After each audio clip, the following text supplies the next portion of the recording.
Assalamualaikum warahmatullahi wabarakatuh. Perkenalkan, nama saya Frida Ibranisa dengan NIM 2305176024.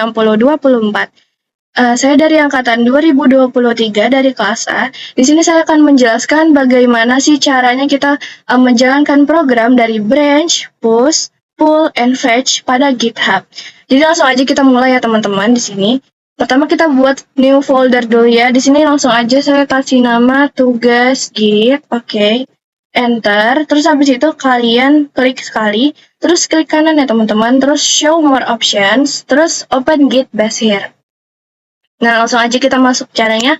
Kita ketikkan pertama git init ya teman-teman, enter. Terus kita mau menghubungkan antara git bash ini ke dalam VS Code dengan cara kita kode spasi titik. Kita hubungkan ke VS Code. Nanti dia langsung masuk ya teman-teman. Nih, langsung masuk ke VS Code-nya. Nah, dia udah masuk kan, udah tersinkron tugas gitnya. Langsung aja kita buat new file ya. Di sini kita pencet new file. Di sini saya buat index.html. Enter. Nah, di sini kalian bisa lihat masih untracked, yang berarti di sini belum ada file yang kesimpan. Jadi belum ada di file sama belum commit. Caranya gimana sih kita mau nyimpan file itu? Kita buka git bash lagi. Langsung aja kita cek dulu ya statusnya teman-teman, git status, oke? Nah, benar kan di sini index.html masih merah karena apa? Karena belum ada file yang ke add dan belum ada komitan. Gimana caranya kita nge-add dan ada komitan? Pertama yang bisa kita lakukan itu kita ketik git add spasi titik ya teman-teman, enter. Lalu kita commit nih, git commit. Karena ini masih new file, jadi kita pakainya strip m. Nah, karena ini simpan yang pertama, jadi kita pakai aja nama simpan 1 ya teman-teman. Enter. Nah, di sini otomatis filenya udah ke add ya teman-teman, udah ke commit. Kita lihat di VS Code-nya, tuh U-nya langsung hilang kan teman-teman, berarti udah ke simpan. Terus selanjutnya, saya mau masukin deskripsi ke dalam index.html ini. Dengan bagaimana caranya? Di sini saya pakai tanda seru aja ya, enter. Nah, terus habis itu kita lihat di sini dia langsung muncul modified. Saya mau ngejelasin apa sih modified itu. Jadi modified itu terjadi karena kita sudah masukin deskripsi ke dalam index.html ini. Jadi sehingga terjadinya modified. Nah, saya mau ngasih tahu nih ke kalian gimana sih caranya nyimpan modified ini. Caranya itu gini ya teman-teman. Kalian buka git bash lagi, terus langsung aja kalian ketik git add kayak tadi spasi titik enter. Terus habis itu kita nge-commit nih. Karena ini bukan new file, jadi kita pakainya strip am. Ini simpan kedua ya, simpan 2. Oke. Nah, ini udah kesimpan ya teman-teman. Coba kita lihat modify itu langsung hilang tulisannya. Berarti udah kesimpan. Oke, selanjutnya kita akan masuk ke poin yang pertama, yaitu branch. Saya sebelumnya mau jelasin dulu apa sih itu branch. Jadi, branch sendiri itu adalah pencabangan. Yang dimana sini contohnya saya punya file index.html ya teman-teman. Nah, terus saya mau buat lagi satu file namanya font CSS. Saya tuh ingin mencabangkan antara index.html sama font CSS. Gimana sih caranya? Langsung aja kita pakai branch. Pertama yang bisa kita lakukan, kita bikin new file dulu ya teman-teman. Namanya tadi apa? Font CSS. Oke, font CSS, enter. Oke, terus seperti biasa masih untracked, berarti belum ada file yang kesimpan. Sama commit. Nah, lanjut kita sekarang adalah buka dulu git bash ya teman-teman. Lalu kita langsung aja di sini ketikkan git branch, enter. Nah, di sini branch-nya masih ada si master teman-teman. Saya pengen nambahin si CSS ini ke dalam branch. Jadi kita langsung ketik aja git branch CSS karena namanya CSS ya teman-teman, ingat. Enter. Udah, kita cek ya apakah dia udah masuk. Nah, udah masuk kan? Ada CSS sama master. Tapi di sini branch-nya masih dipegang sama si master. Saya mau ngasih tahu gimana sih caranya gantian deh yang megang itu si CSS, bukan si master lagi. Jadi caranya yang pertama itu kita ketik aja langsung git switch CSS. Nah, otomatis yang megang sekarang itu CSS. Coba kita cek ya teman-teman. Git branch. Nah, bener kan yang megang langsung si CSS, begitu caranya. Terus, saya mau nyimpan perubahan yang ada di CSS, karena masih belum tersimpan ya, masih U ya, masih untracked. Saya mau nyimpan file bekas perubahan CSS tadi, dengan cara sama teman-teman, git add dulu kayak tadi, baru titik enter. Terus habis itu kita commit. Karena ini new file ya teman-teman. Jadi kita pakai apa? Strip M. Oke, strip M ya. Strip M. Terus ini simpan ke berapa? Ketiga ya. Simpan 3. Oke, kita enter. Nah, ini udah kesimpan ya filenya. Kita lihat U-nya langsung hilang nanti. Tuh kan, langsung hilang. Karena apa? Karena udah kesimpan filenya. Terus, selanjutnya saya mau nih ngalihin dari CSS ini ke master lagi. Itu dengan cara di checkout. Jadi, caranya itu kita ketik aja git checkout master. Nah, di sini otomatis dia udah ke switch ke master lagi. Kita lihat di VS Code. Itu font CSS-nya kenapa bisa kecoret? Karena tadi kita baru alihin ke master, jadi CSS-nya otomatis dia kecoret. Terus gimana sih caranya menggabungkan mereka kembali atau mencabangkan mereka kembali antara font CSS sama index.html? Itu kita gabungkan dengan cara seperti ini ya teman-teman. Buka git base lagi, terus kita nge-merge ya. Ketika git merge CSS. Nah, di sini otomatis font CSS sama index.html-nya udah kegabung lagi ya teman-teman. Oke, untuk point branch udah selesai. Sekarang lanjut kita ke point push. Sebelumnya saya mau ngejelasin apa sih push itu.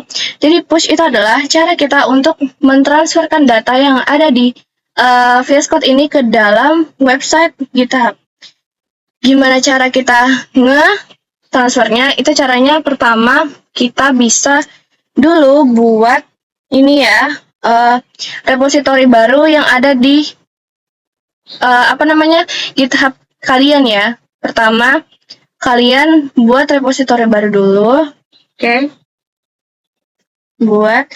Di sini saya mau namanya itu belajar Git. Kalau kalian terserah mau pakai nama apa aja. Oke, udah belajar Git. Terus di sini di public ya, jangan lupa teman-teman. Lanjut kita langsung create repositorinya. Terus, kalau udah, kalian langsung nge-remote antara GitHub sama VS Code-nya dengan cara kalian copy paste kode yang ada di bawah sini ya. Copy paste, terus masukin aja langsung ke git base kalian, teman-teman. Kita kasih masuk, paste dulu. Oke, udah. Lalu, kita mau nge-push sekarang. Nge-pushnya itu pakai kode yang ada di bawahnya lagi ya, teman-teman. Kita pakai kode ini, kita copy paste. Oke. Kita masukin ke sini lagi. Ke git base. Karena kita dipegang sama master, jadi mainnya ini kita ubah jadi master. Oke? Master. Enter. Nah, tunggu. Nah, kalau udah muncul kayak gini, berarti itu push-nya udah berhasil, teman-teman. Tapi untuk kalian yang baru pertama kali belum pernah ngelakuin push, itu nanti kalian akan dialihkan ke web GitHub untuk autentikasi. Itu nanti sebentar aja kok, tinggal autentikasi sebentar, nanti langsung muncul ini. Berarti tandanya udah berhasil. Gimana cara lihat udah berhasilnya? Itu dengan cara kita buka di kode sini ya, pencet kode. Terus kita lihat. Nah, di sini filenya udah ke transfer yang tadinya ada di VS Code. Itu masuk ke dalam GitHub. Berarti udah berhasil ya pushing-nya teman-teman. Sekarang masuk ke poin yang ketiga, yaitu pull. Sebelumnya saya jelasin dulu apa sih pull itu. Jadi, pull itu adalah cara kita mentransferkan data dari GitHub ke dalam VS Code. Jadi kebalikannya dari push.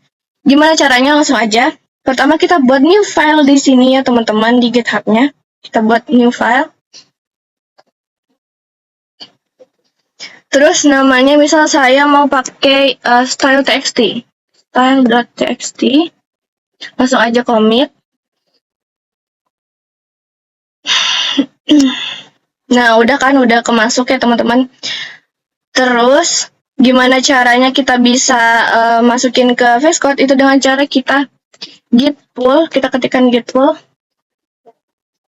Nah, ini dia langsung otomatis kemasuk di VS Code nih, udah berhasil nih style.txt-nya. Nah, ya kan, coba kita lihat di VS Code.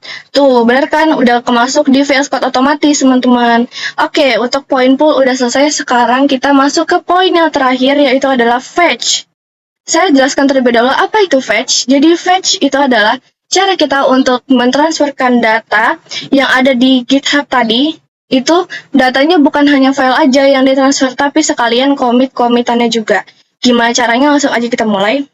Pertama kita buka GitHub yang tadi lagi, terus kita, maaf teman-teman, kita buka new file lagi ya, create new file, oke? Kita buat file baru lagi. Di sini saya mau pakai nama Frida.js ya teman-teman. Frida.js, commit. Nah, terus habis itu udah ke commit kan Frida.js. Terus habis itu saya mau masukin ke Git Bash. Sama ya kayak tadi ya juga ya. Pertama kita git fetch dulu teman-teman. Ketiknya git fetch. Oke. Nah, udah berhasil ya remotannya udah berhasil. Terus sekarang kita pull nih buat masuk ke dalam VS Code. Kita pull. Fetch tadi udah berhasil ini ya. Sekarang kita pull. Nah, ini udah kemasuk ya filenya, udah ke add maksudnya. Nah, coba kita buka VS Code apakah udah selesai? Tuh, udah kemasuk Frida.js-nya. Jadi 4-4-nya sudah. Nah, untuk point fetch udah selesai juga nih teman-teman. Sekarang saya mau ngasih lihat grafik online-nya. Gimana sih caranya? Itu caranya kalian buka Git Bash dulu, tapi kalian cara tahu kodenya itu apa, kalian lihat di sini ya, karena saya udah nyatet di Notepad. Kalian bisa aja screenshot atau mau di foto juga boleh. Di copy paste aja ya langsung. Saya paste, oke. Paste. Langsung enter ya teman-teman. Nah, di sini langsung muncul nih. Simpan 1, simpan 2, simpan 3. Terus style textingnya muncul. Terus habis itu fetch-nya juga muncul ya nih, Frida.js. Nah, baru kita lihatnya di VS Code online grafiknya. Kita buka ya online grafiknya. Tuh, udah kan ada grafiknya. Ini komit-komitan kita tadi, teman-teman. Oke, segitu dulu penjelasan dari saya kali ini. Kurang lebihnya mohon maaf. Wassalamualaikum warahmatullahi wabarakatuh. Dadah.